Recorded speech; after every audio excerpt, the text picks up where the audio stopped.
Hey everyone, Reddick Brian here. Quick update on Mean and Green. As you can see, the engine plate's in. It's all been welded. It's all been welded from underneath. It's been painted from underneath.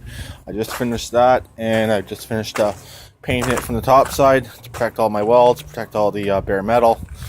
As you can see, this is the engine plate from that old Craftsman. It is square. It's just that front edge is a little bit off. Whenever I cut it along that edge, I didn't use a straight edge and it got off a bit. But the engine plate itself is physically square. There's 6 bolts holding it in.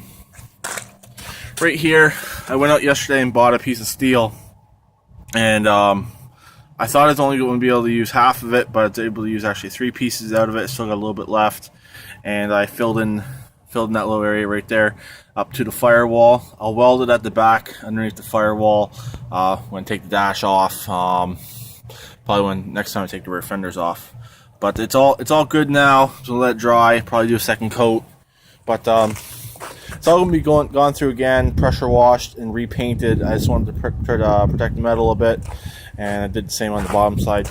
That hole right there is for the exhaust. I still have not decided what I'm doing on the exhaust. Probably for now I'm just gonna let it just dump right there. But yeah, the engine fits. It fits tight to the firewall, which I wanted.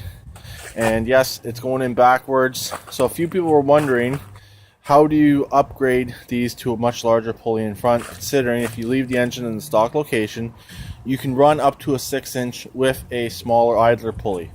This is the way you do it. You got to move your engine forward. Me personally, I got a modified front end. I got a lowered front end, but I believe this mod would also work with the front end in stock location. Also, I do not have to move that bolt. I was originally going to move it, but actually was able to slide the engine back about almost a half an inch, and it gave me the clearance I needed at that bolt. So you gotta run it forward in this location like this. It's not that hard to do. Easiest way of doing it is get another engine plate and bring it forward. If you know Craftsman's, you'll know there's a bolt right underneath there. What I did was I grinded it off a bit and I welded it up solid, and I welded it from underneath as well. So that plate right there and that bolt and that whole section of the frame is all one. Basically, it strengthens up the front end of these. Also, as you guys know, I got frame connectors on both sides, left and right. That also strengthens these up. These tractors have a weak point right here in this area. I don't think this one would have had that weak point, but these ones normally do. When they cut them from the factory right here with this notch, they cut the notch far too big. I see I'm going to need a little more paint along there. I'll do that in a bit. But as you guys know, I moved my front end forward up to this location right here, and I was able to utilize most of the stock mounts, and also this front end is now welded in. So the mount's permanent, but the axle itself could still be removed. So that's just a quick update on this right here. I'll probably set the engine in before I go in tonight around probably 4 or 5. Don't know yet. Next, though, I'm going to start working on the tractor mobile.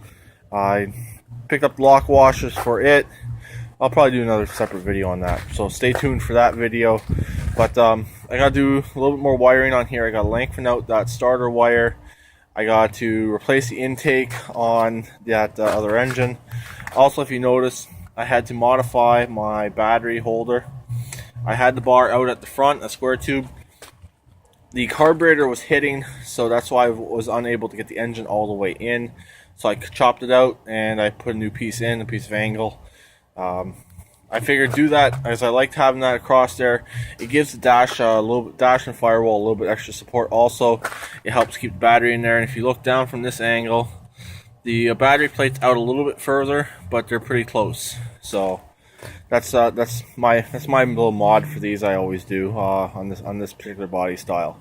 Just each side, left and right side, they get flimsy. So weld the piece between them. It also helps hold your battery in. So that's pretty much it on this for right now. I got to get a belt next. Also got to pull the rear fender off. I got to figure out what's going on with that transmission. I got to get a steel rear pulley, and I'm probably going to go with a 4-inch. So 8-inch up front, 4-inch in the back, maybe 3-inch in the back. I believe it's a 3-inch that's on there. So I might go up to a 4-inch in the back, just slow it down a little bit.